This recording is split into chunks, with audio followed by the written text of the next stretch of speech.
All right, we are live with the Michigan Sports Truth podcast for June 18th, 2022 on a Saturday. I'm Taylor Phillips along with Louis Tenor. Tigers beat the Rangers back 14-7. Riley Greene makes his MLB debut, reaches base 4 times, 2 singles, 2 runs scored. Oh, got a walk, drew 2 walks actually. Javier Baez hit a 2-run home run, but went 1 for 5, and his batting average is still under 200. Let me check the just 1 minute here. I got notifications here on our Twitter handle at Michigan_truth. Now I go to MLB.com, get the box score up. Javier Baez also commits his 8th error of the season, a goddamn throwing error. Javier Baez is hitting 192. Still hitting 192. He went 1 for 5. He got a 2-run home run, but that was it. Left 3 men on base. Otherwise, left 3 other men on base. Eric Haas hitting cleanup. Going into today's game, he was hitting 191 with a 556 OPS, but he went 3 for 5 with 3 RBIs, including let me dig it up here. A 3-run home run, scoring Robbie Grossman and Miguel Cabrera in the bottom of the 4th inning. The Tigers were pouring it on in 5 of the first 6 innings of this ball game. Eric Haas hitting 212. Let me check his OPS right about now. He's hitting 212. That's his batting average. An OPS of 628. So that's a slight improvement with that performance today for Eric. Riley Greene, as I mentioned, 2 for 3, 2 walks, 2 runs scored, hitting 667. And it's only 1 game, but his OPS 1.467. Yeah, he packed it all in. Spencer Torkelson, 2 for 5, hitting 184. 4 men left on base today. Jonathan Scope, 2 for 5 with an RBI and a run scored and a strikeout. 4 men left on base. 193 batting average. Cody Clemens, 2 for 4, now hitting up to 129. Used to hit under 100 the whole time, but it was his. He made his MLB debut like 2 or 3 weeks ago. Willie Castro, 2 for 5, hitting 262. Very slight improvement. Robbie Grossman, 3 for 4. Getting back up to 205. Miguel Cabrera, 2 for 5, 297. I went through everything. Now for the pitching, Ronnie Garcia got the win. 1-2 is his record now. 6 innings pitched. In the first 5 innings, he only allowed 1 run on 1 hit. He allows 4 runs, 3 earned runs, 5 hits, no walks, 5 strikeouts, giving up 2 home runs. Apparently, both of them in the 6th inning. His ERA's up to his ERA is 4.97.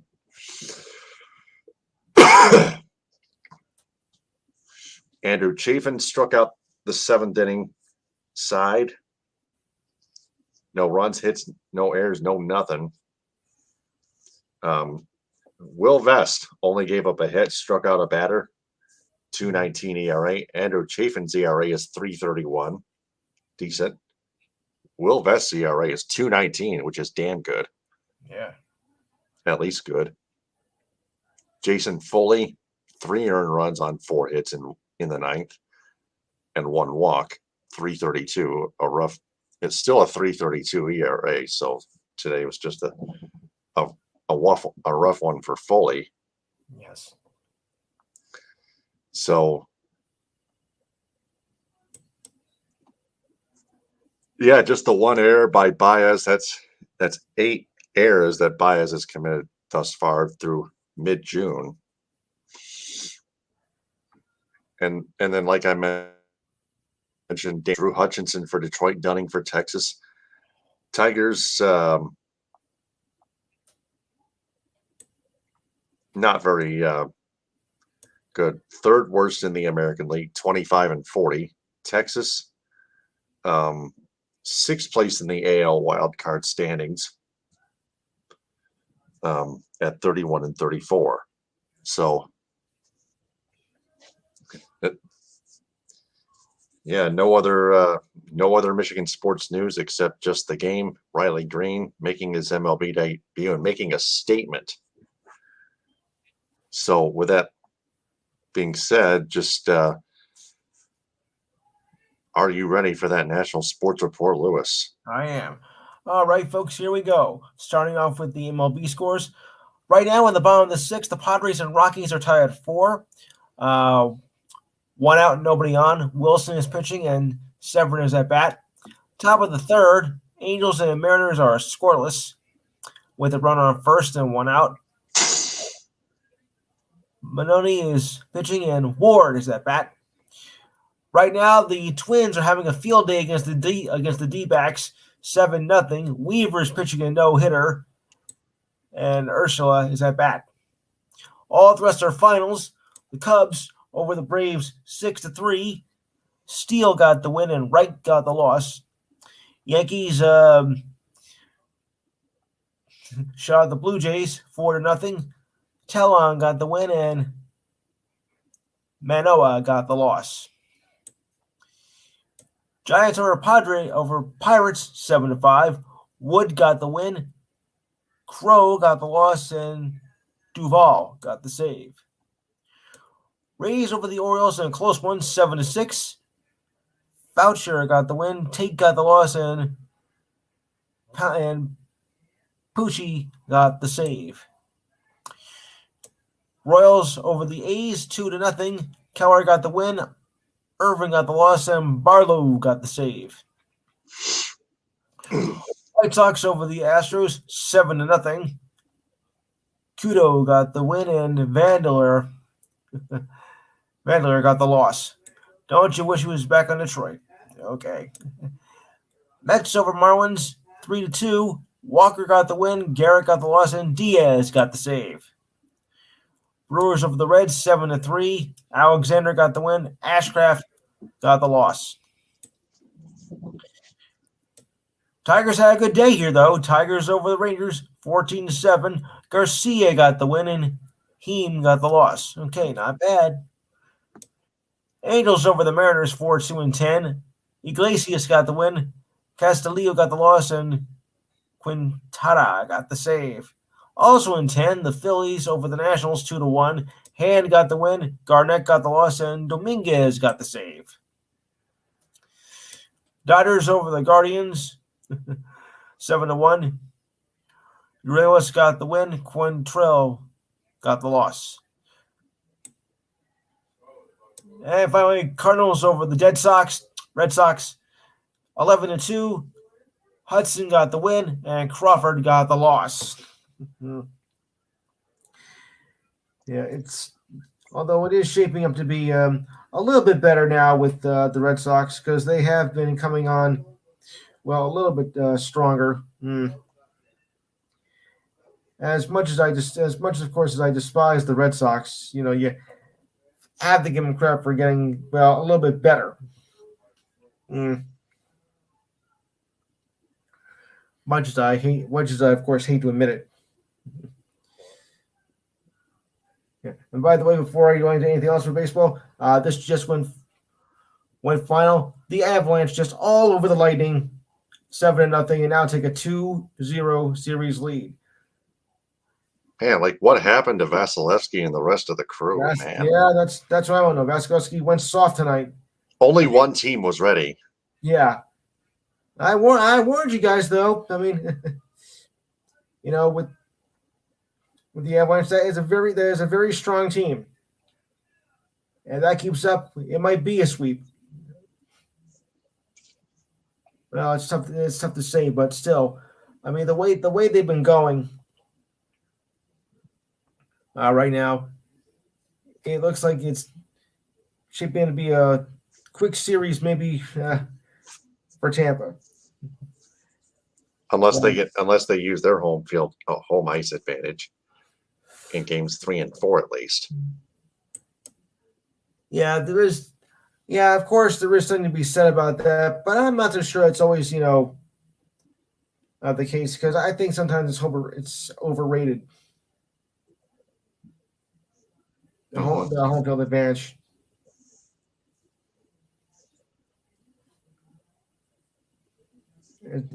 Because of course, Boston in Game 6, they had the home court advantage, and they fell flat. Okay, so it's not always where you play; it's how good you play.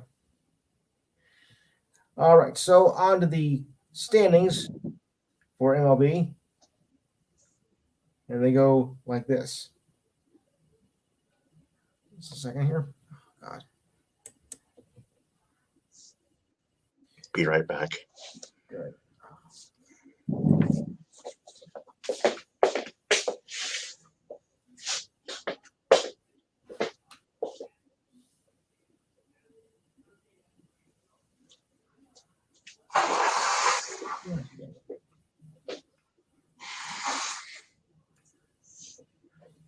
Okay. Standings are as follows.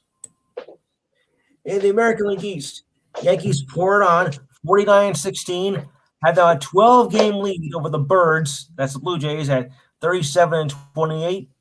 Rays are 13 back at 36-29.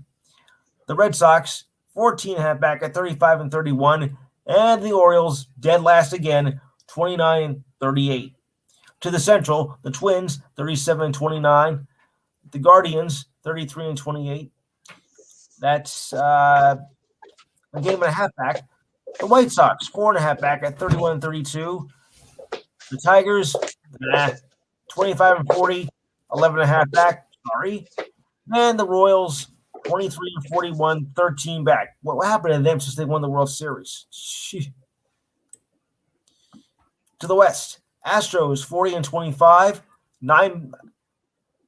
The Rangers are 9 back at 31-34. The Angels are 10 back at 31-36. The Mariners, 29-37, 11.5 back. And the A's, 22-45 at 19 back. Oh, boy. That's good. To the National League, the Mets, 44-23, have a 6.5 game lead over the Braves, who've now lost 2 in a row at 37-29. Phillies, 36-31, 8 back. Marlins, 28-35, 14 back. And the Nationals, 22 back at 23-46. Central, the Cardinals, 38-29, a game. The Brewers are a game back at 37-30. The Pirates, 25-39, 11.5 back. Cubs, 12 back at 25-40. And the Reds, 23-42, 14 back. And in the West, the Dodgers are 40-24. Tied with percentage points with the Padres, 41-25. Well, actually, the Dodgers have a higher percentage point by 4 percentage points. Giants, not so far behind either, at 37-27, 3 back. D-backs, 31-35, 10 back. Still an improvement from last year. And the Rockies, 28-37, 12.5 back. You do got to give the D-backs credit a little bit because, they really have done better than last season already. So even though it may look like that they don't have much of a chance, anything is improvement from, of course, last year. All right, so we'll jump ahead through tomorrow's schedule. And it goes like this. And starting off with an early game tomorrow, I believe the Nationals let me check that. There's an 11:30 game that's tomorrow at NBC Peacock. I don't think I like that NBC Peacock thing. It always has to live stream. Yeah, whatever you want to call it. I think it's pretty dumb. Okay, so here we go. It's name. Yeah, Phillies and the Nationals at 12:05 on Peacock tomorrow. 1:35. The Giants take on the Pirates. 1:35 also has the Cardinals and the Red Sox. Also the Rays and Orioles. At 1:37, the Yankees take on the Blue Jays. At 1:40, the Marlins take on the Mets. Also 1:40 are the Brewers taking on the Reds. The Rangers taking on the Tigers. 2:20, the Braves take on the Cubs. 3:10, the Padres take on the Rockies. 4:07, the Royals take on the A's. 4:10, the Angels take on the Mariners. The Guardians take on the Dodgers. The Twins take on the D-backs. At 7:10, the White Sox take on the Astros. So we'll just see how that goes out. For those of you who have any interest in soccer, I have a few of the MLS scores. For those of these special interest groups. All right, and just a second here. All right. I wish I could say the same for my team is doing better, but they're really not. Oh, boy. All right, so away we go.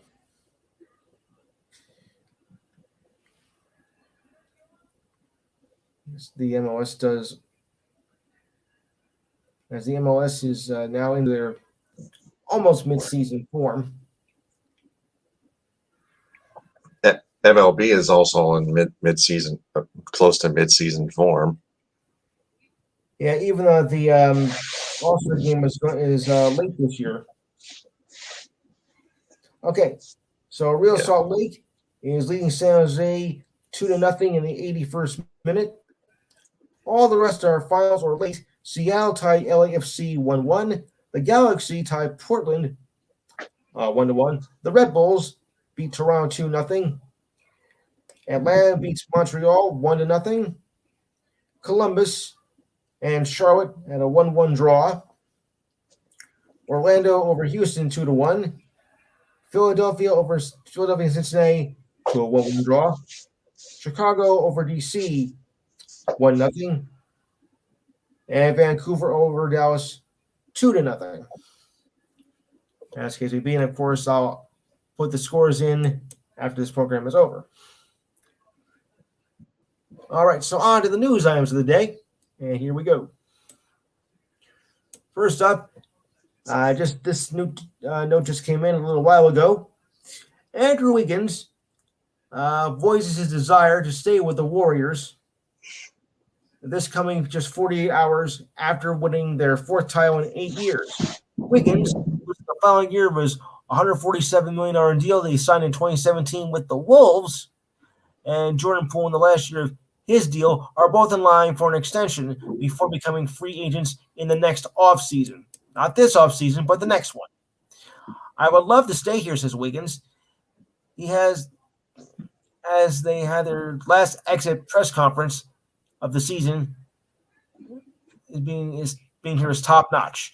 The way they treat their players, we are all one big family. I know a lot of players say that, but this team shows it through their actions. By signing Wiggins and Poole to extensions, that would keep them from becoming free agents next season. The Warriors have a slew of free agents next season. That includes unrestricted free agents such as Andre Iguodala, Kevon Looney, Otto Porter Jr., just to name a few. Juan Anderson and Quandre Witherspoon are to be restricted free agents. And that could change the favorites of the odds if that comes about. Bradley Beal is not saying much about his future right now, but his wrist is healing and should be normal again soon. The Wizards' offseason hinges on what Beal does. With a player option next season, he can become a free agent, though he has indicated that he would rather return to the Capitals, to the Wizards, and there are other teams that are interested in him, although they did not say what teams would be interested in him. So we have to wait and see about that. Capitals center Nicholas Backstrom is undergoing left resurfacing surgery. We went over that yesterday.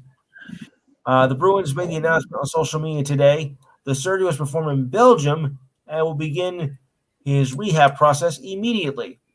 After the loss to the Panthers in the first round of the playoffs, his health was a major talking point at the end of the season media conference. He missed the first 2 months of the year rehabbing his left hip that he injured in 2015.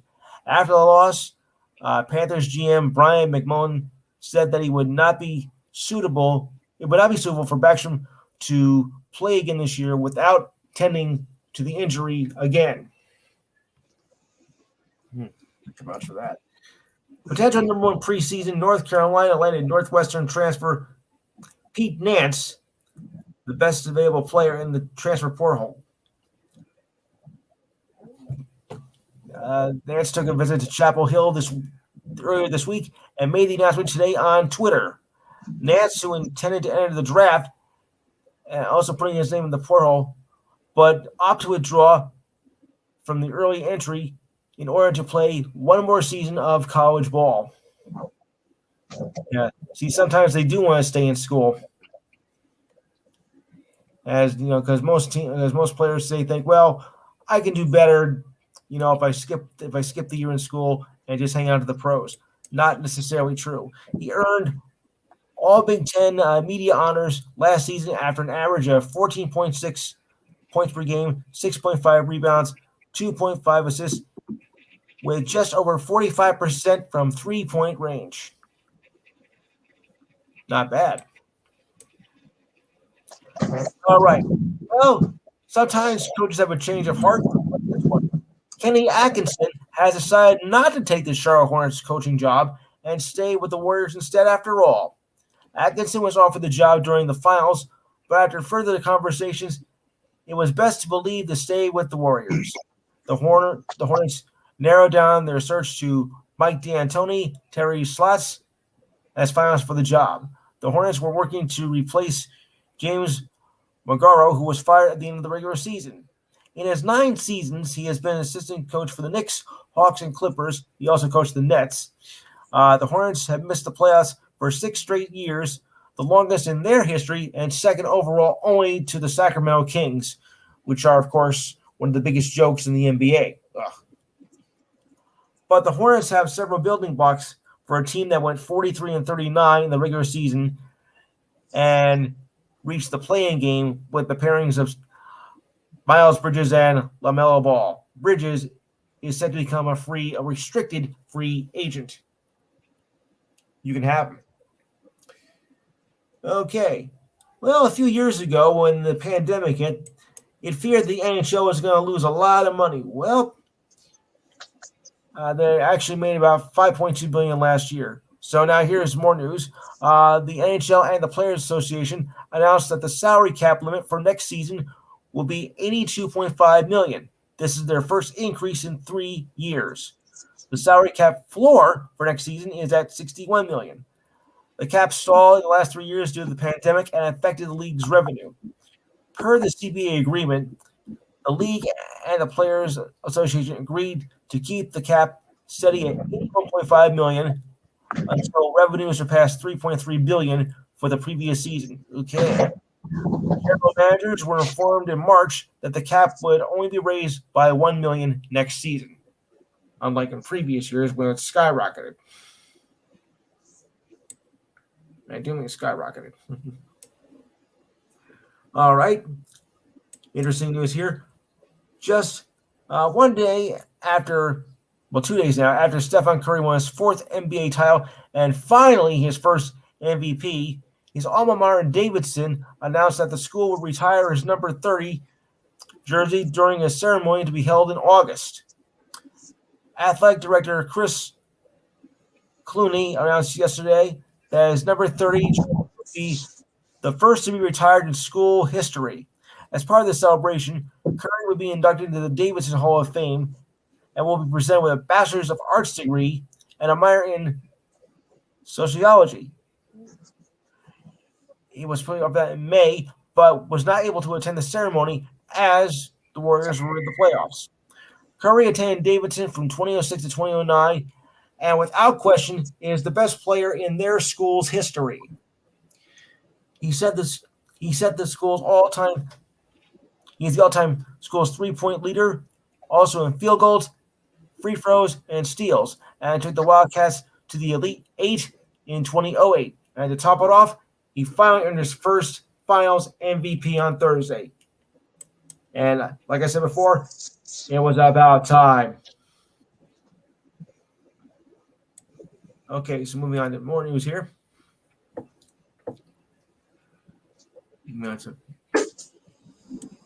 On to more news. Okay.